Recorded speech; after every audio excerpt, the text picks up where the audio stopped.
अस्सलाम वालेकुम रहमतुल्लाहि व बरकातुहू। जी स्टूडेंट्स, उम्मीद है आप खैर खैरियत से होंगे, आफ़ियत से होंगे। आप बच्चों की सेहत अच्छी होगी। जी, नाइन्थ क्लास में आप तमाम स्टूडेंट्स को खुश आमदीद बोलते हैं, और जिन बच्चों ने सलाम किया, वालेकुम अस्सलाम व रहमतुल्लाहि व बरकातुहू। उम्मीद है आप तमाम स्टूडेंट्स खैर खैरियत से होंगे, आफ़ियत से होंगे। आप बच्चों की सेहत अच्छी होगी। जी, ग्रेड 9 में हमारा चैप्टर नंबर 4 चल रहा है, algebraic expressions and algebraic formulas, और उसमें एक्सरसाइज 4.3 ये हमारी चल रही है। इसका आज हमारी कंप्लीशन होने जा रही है। आज हमारी एक्सरसाइज 4.3 इंशाल्लाह कंप्लीट हो जाएगी। तो लास्ट टाइम हमने सर्ड्स के बारे में डिस्कस किया था कि सर्ड्स को आप ऐड कैसे कर सकते हैं और सब्ट्रैक्ट कैसे कर सकते हैं। और आज हम देखेंगे कि इनकी मल्टीप्लिकेशन किस तरह से आप कर सकते हैं। इनको आपस में अगर आपने मल्टीप्लाई करना हो तो उसका क्या रूल है, किस तरह से इनको मल्टीप्लाई किया जा सकता है। तो क्वेश्चन नंबर 3 से हम आज कंटिन्यू कर रहे हैं, एक्सरसाइज 4.3। और इसका क्वेश्चन नंबर 3 से हमने आज कंटिन्यू करना है, जिसमें लिखा हुआ था simplify by combining similar terms. तो आपने जो है वो सिंप्लीफाई करने बाय कंबाइनिंग सिमिलर टर्म्स।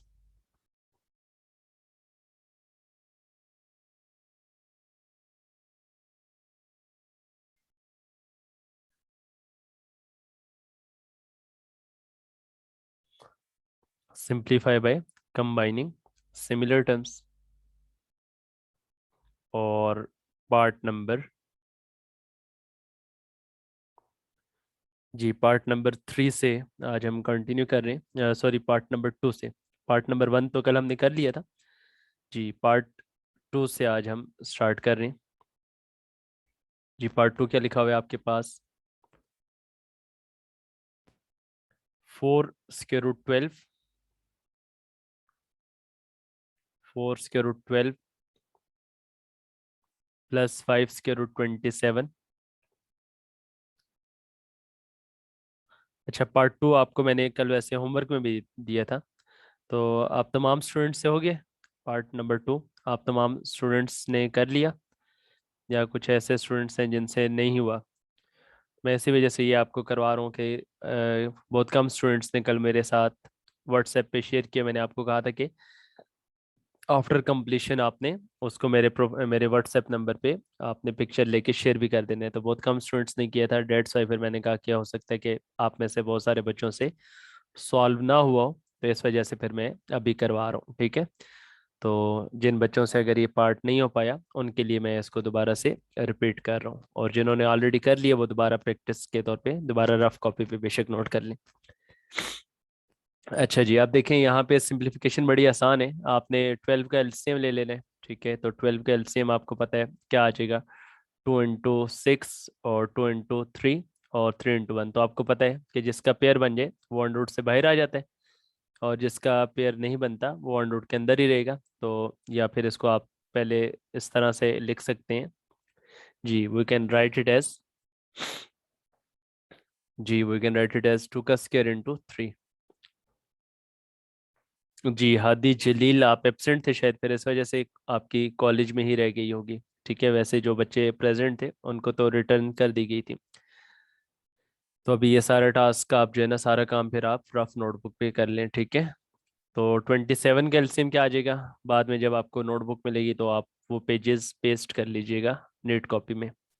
तो 27 का जब आप एलसीएम लेंगे वो आपके पास क्या आ जाएगा? 3 इंटू 9, 3 इंटू 3 और 3 into 1। So 27 can be return as 27 को भी आप क्या लिख लेंगे? 3 का स्क्वायर इंटू 3। और फिर आप 75 का एलसीएम ले लें। तो 75 का एलसीएम क्या आ जाएगा आपके पास? जी, 3 इंटू 25, 5 इंटू 5 एंड 5 इंटू 1। तो इसको फिर आप क्या लिख सकते हैं? We can write this as -3 into under root. जी, 75 को आप लिख लेंगे 3 इंटू 5 का स्क्वायर। और लास्ट पे आके फिर आप लिख लेंगे 300 का एलसीएम। और 300 का एलसीएम आपके पास क्या बनेगा? जी, 300 का एलसीएम आपके पास आ जाएगा 2 into 150, 2 into 75, 3 into 25, 5 into 5 and 5 into 1। तो इसको आप लिख लेंगे अंडर रूट 300 को आप लिख लेंगे 2 का स्क्वायर इंटू 3 into 5 का स्क्वायर। तो अब जो स्क्वायर वाली टर्म्स हैं वो अंडर रूट से बाहर आ जाएंगी। तो ये 2 बाहर आके 4 into 2 √3 आ जाएगा, प्लस ये 3 बाहर आकर 5 से मल्टीप्लाई होगा तो 5 into 3 into √3। और इसी तरह से ये 5 बाहर आएगा तो 5 √3, और ये 2 और 5 दोनों बाहर आ जाएंगे और ये अंदर अंडर रूट के अंदर 3 रह जाएगा। तो 4 into 2 कितना आ जाएगा 8 √3। 5.3 का मतलब 15 √3। तो डॉट का मतलब आपको बताया हुआ है कि यहाँ पे मल्टीप्लीकेशन है, ठीक है। तो 3 into 5 कितना आ जाएगा 15 √3, और 2 into 5 10, तो 10 √3। तो इस तरह से सर्ट्स को आप सॉल्व करेंगे। यहाँ पे आपके पास प्लस 15 √3 और माइनस 15 √3, ये दोनों आपस में कैंसिल हो जाएंगे। तो आपके पास क्या बच गया 8 √3 और प्लस 10 √3। इन दोनों को जब आप आपस में ऐड करेंगे तो इट बिकम्स 18 √3। तो ये आपके पास 18 √3 इसका आंसर आ जाएगा। तो ये आपको मैंने कल एज ए होमवर्क दिया था, जो आप में से कुछ बच्चों ने तो कर लिया, और हो सकता है और भी बहुत सारे बच्चों ने किया हो लेकिन वो मेरे साथ शेयर नहीं कर पाए।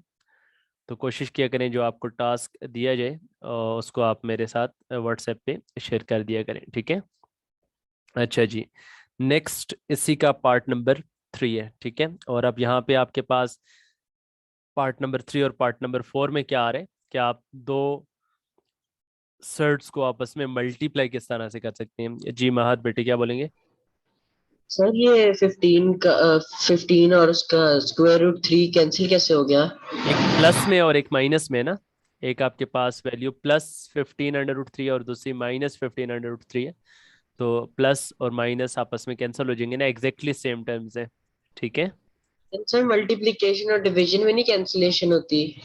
मल्टीप्लिकेशन और डिवीजन में नहीं होगी, वो अभी हम आगे कर रहे हैं उसको। उसका मेथड भी मैं बता देता हूँ आपको कि किस तरह से आपने टर्म्स को मल्टीप्लाई करना होगा, ठीक है। जी सर। चले जी, अब देखें यहाँ पे पार्ट नंबर हम 3 कर रहे हैं, ठीक है।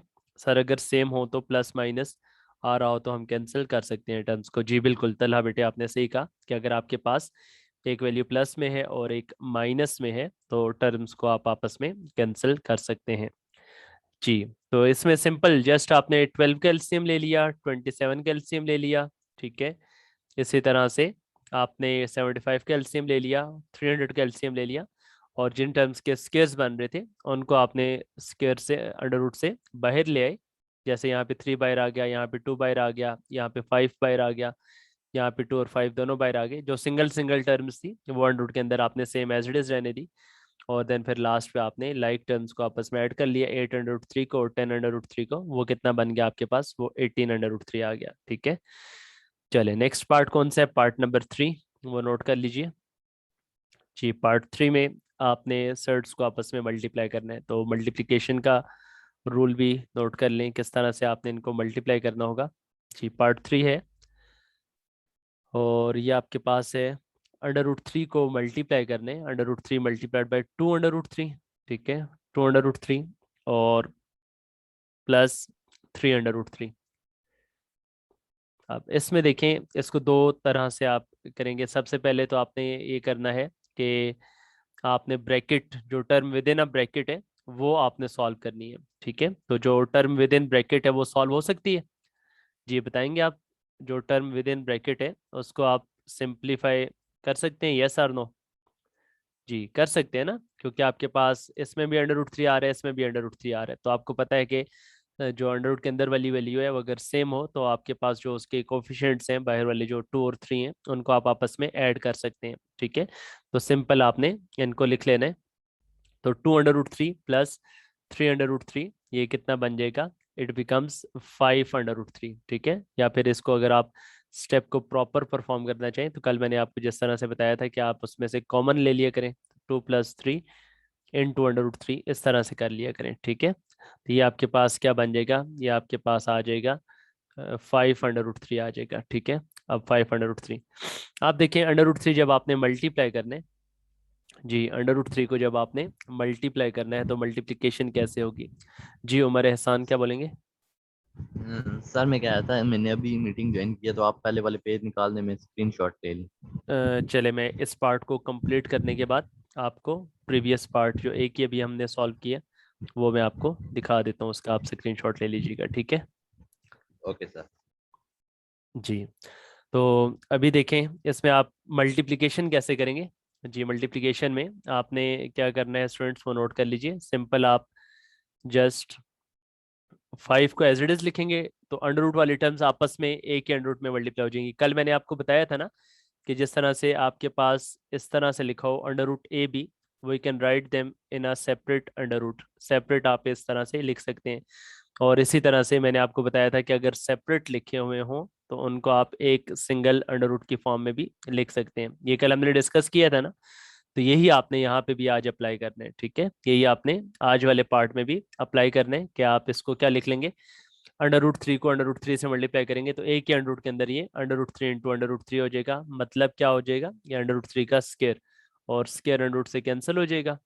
तो क्या आ जाएगा, 5 × 3 15 इसका आंसर आ जाएगा। तो इस तरह से सर्ट्स को आप आपस में मल्टीप्लाई कर सकते हैं। ठीक है, इस तरह से सर्ट्स को आप आपस में मल्टीप्लाई कर सकते हैं। Is it clear? ये आप तमाम बच्चों को समझ आ गया कि किस तरह से पहले आपने जो टर्म विद इन ब्रैकेट थी उसको सिंप्लीफाई किया। ठीक है, 2 + 3 कितना आ गया, 5। 5 √3, और फिर जब आपने मल्टीप्लाई किया तो मल्टीप्लिकेशन में क्या करना होगा, आपने जो अंडर रूट से बाहर वाली टर्म होगी उसको अंडर रूट के बाहर वाली टर्म से मल्टीप्लाई करना है। अब इसमें अंडर रूट के बाहर 1 था, कुछ भी ना हो तो 1 मौजूद है ना, तो 1 को 5 से किया तो 5 आ गया। और √3 को √3 से जब मल्टीप्लाई किया तो it becomes √3 square. Square under root से कैंसिल हुआ तो वो आपके पास क्या आया, 3, और 3 को 5 से मल्टीप्लाई कर लिया तो 15 बन गया। सर प्लीज़ एक बार फिर समझा दें। जी हसन तारिक, मैं रिपीट कर देता हूँ इसको। देखें, सबसे पहले ये आपके पास क्वेश्चन था और सर्ट्स के बारे में हमने डिस्कशन की कि सर्ट्स को आपस में ऐड या सेपरेट करने का रूल क्या होता है कि अगर आपके पास ये जो स्क्वायर रूट वाली टर्म्स हैं ये अगर सेम आ रही हैं तो इनके साथ जो नंबर लिखा होगा इनको आप आपस में ऐड या सेपरेट कर सकते हैं। अगर प्लस होगा तो ऐड करेंगे, माइनस होगा तो सेपरेट करेंगे। तो आपने यही किया, उस √3 को अलग से लिख दिया और आपके पास फर्स्ट टर्म में से 2 आ गया और दूसरे में से 3 आ गया, तो 2 + 3 कितना आ गया, 5। ठीक है, तो यहाँ पे आपके पास 5 √3 आ गया। अब यहाँ पर मैंने वैसे ही 1 लिख दिया, मैंने कहा अगर कुछ भी मौजूद ना हो तो 1 होगा। ठीक है, हाँ अब मल्टीप्लाई किया आपने √3 को, इससे मल्टीप्लाई कर दिया। ठीक है, अब मल्टीप्लाई ये किससे होगा, ये इस 5 से नहीं होगा ये, बल्कि मल्टीप्लाई किससे होगा, √3 से ही होगा। ठीक है, 5 को तो आपने एज इट इज लिख दिया, तो √3 को √3 के साथ आपने बाय यूजिंग दिस प्रॉपर्टी, ये प्रॉपर्टी आपने जो है वो एक्सपोनेंट्स की भी पढ़ी थी कि किस तरह से आप आपस में इनको मल्टीप्लाई करते हैं। सर्ड्स में भी यही प्रॉपर्टी एप्लीकेबल है। तो 3 को 3 से जब मल्टीप्लाई किया तो ये आपके पास क्या फॉर्म आ गई, जी इट बिकम्स 3 का स्केयर। स्केयर अंडर रूट से कैंसिल हुआ, 3 बच गया, और 3 को 5 से मल्टीप्लाई किया तो 15। सर मल्टीप्लाई करने के लिए भी अंडर रूट सेम, हाँ बिल्कुल, आपके पास अगर एक में क्यूब रूट होता और एक में स्केयर रूट होता फिर मल्टीप्लिकेशन पॉसिबल नहीं थी, तो दोनों अंडर रूट की फॉर्म में थे, इस वजह से आपने उनको फिर मल्टीप्लाई कर लिया। जी महद आपको एक्सेप्ट किया, बोलिएगा। सर आपने उसकी स्क्वायर रूट की जो आगे उसका इंडेक्स था वो आपने 1 क्यों रखा, 2 नहीं होता जब कुछ ना लिखा हो? ये फर्स्ट वाली टर्म का, जी सर, ये 1 क्यों आपने दिया, 2 नहीं हाँ होता? नहीं वो इंडेक्स नहीं लिखा मैंने, कोफिशिएंट लिखा है बाहर। ठीक है, इंडेक्स तो यहाँ पे लिखते हैं ना, वो यहाँ पे लिखते हैं, मैंने ये यहाँ पे लिखा। ठीक है, तो ये अच्छा सर, ठीक डिफरेंस है। है। ठीक है, हाँ, तो इंडेक्स उसका बिल्कुल 2 ही है, ऑर्डर उसका 2 ही आएगा। जी is it clear to all students? ये आप तमाम बच्चों को समझ आ गया जो पार्ट नंबर 3 हमने सिंप्लीफाई किया? Is it clear to all students? ये आप तमाम बच्चों को समझ आ गया? आसान है ना? जी ठीक है, ये पार्ट नंबर आपका, जी ये आपका पार्ट नंबर 3 हो गया और अब इसका लास्ट पार्ट है। ठीक है, लास्ट पार्ट आपको मैं होमवर्क दे रहा हूँ। ठीक है, जो लास्ट पार्ट है पार्ट नंबर 4, वो आपको मैं होमवर्क दे रहा हूँ, उसको आपने बिल्कुल सेम इसी पैटर्न पे प्रैक्टिस करना है जिस पैटर्न पे अभी मैंने आपको पार्ट नंबर 3 करवाया। ठीक है, और इसमें कोशिश करें कि आप तमाम स्टूडेंट्स जब इसको सॉल्व कर लेंगे तो उसकी एक खूबसूरत सी पिक्चर लेके मुझे व्हाट्सएप कर दीजिएगा। ठीक है, तो एक्सरसाइज 4.3 और इसका क्वेश्चन नंबर 3 का पार्ट 4 इज योर होमवर्क। ठीक है, पार्ट 4 आपने एज ए होमवर्क करना है और इसकी पिक्चर लेके आपने मेरे व्हाट्सएप नंबर पे मुझे शेयर कर देना है। जी सर, पार्ट 1 होमवर्क था नहीं, पार्ट 1 तो हमने किया है, कल की क्लास में हमने किया था, ठीक है, पार्ट 1 हमने कल की क्लास में किया था। और यहाँ पे ये जो एक स्टूडेंट थे जिन्होंने लेट ज्वाइन किया, तो ये भी नोट कर लें बेटे, पार्ट क्वेश्चन नंबर 3 का पार्ट सेकंड, ठीक है, जो स्टूडेंट कह रहे थे मैंने लेट ज्वाइन किया, तो ये सेकंड पार्ट आपके सामने मैंने डिस्प्ले किया हुआ है, इसका भी आप स्क्रीनशॉट ले लें, इसको भी आपने नोटबुक पे नोट करना है।